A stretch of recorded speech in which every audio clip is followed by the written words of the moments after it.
Assalamualaikum warahmatullahi wabarakatuh. Saya akan menjelaskan bagian kedua, yaitu area masalah dalam bimbingan konseling. Area masalah dalam bimbingan konseling di sini terdapat 4 bagian. Yang pertama yaitu problem konseling, di mana problem konseling yaitu masalah penelitian dalam bimbingan konseling dapat bersumber dari area permasalahan yang menjadi kewenangan profesional intervensi bimbingan konseling. Pada area klasifikasi problem personal ada ketumpan tindakan kewenangan dalam penanganannya antara konselor dan psikolog atau psikoterapi. Para profesional ini dapat saling bekerja sama dan berbagai peran dalam penanganan problem pada area ini. Di area klasifikasi problem yang menjadi wilayah kewenangan konselor dan bidang pelayanan bimbingan konseling tersebut ada 4, yaitu problem akademik, di mana problem akademik ini misalnya kesulitan belajar, motivasi belajar, ketidakmampuan mengelola waktu belajar, disiplin belajar. Yang kedua yaitu problem pribadi, misalnya kepercayaan diri, kemampuan mengelola emosi, perilaku agresif, rasa rendah diri, dan lain sebagainya. Yang ketiga yaitu problem sosial, misalnya konflik dengan teman sebaya, penarikan diri secara sosial, sikap prososial, dan sebagainya. Yang keempat yaitu problem karir dan perencanaan masa depan, misalnya perencanaan studi lanjut, kematangan karir, efikasi diri, berwirausaha, dan sebagainya. Nah, yang kedua di sini ada program layanan.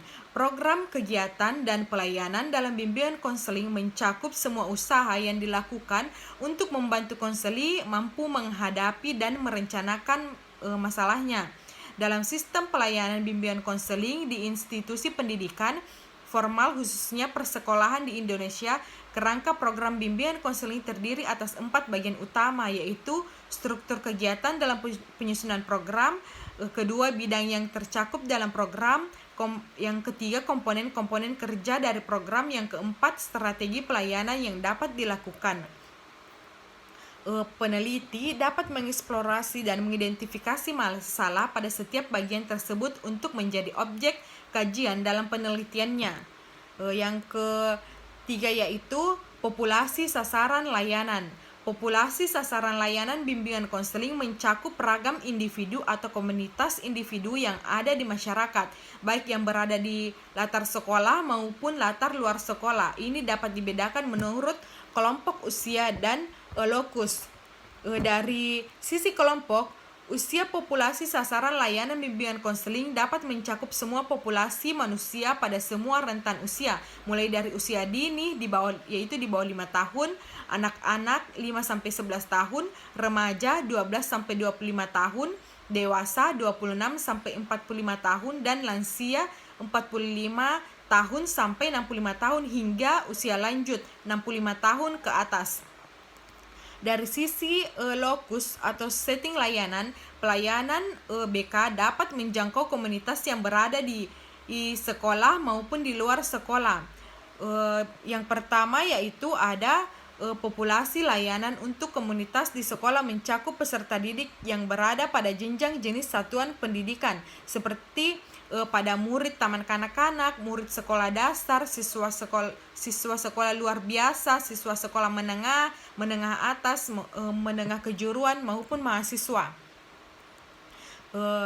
Dan populasi layanan untuk komunitas di luar sekolah mencakup pekerja di dunia usaha, para penghuni rumah tangga, warga binaan di berbagai panti sosial, klien dan warga dampingi di pusat penanganan krisis, peserta didik lembaga pendidikan non-formal, anak binaan pada kelompok-kelompok, para remaja yang bergabung di berbagai kelompok atau komunitas kepemudaan, dan masyarakat umum secara perseorangan maupun kelompok.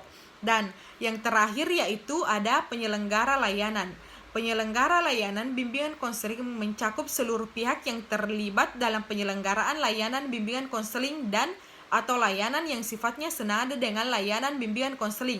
Pada latar sekolah, pelaksanaan utama layanan bimbingan konseling yaitu konselor sekolah atau guru BK. Berbagai aspek mengenai konselor sekolah dapat menjadi area dalam mengidentifikasi masalah penelitian.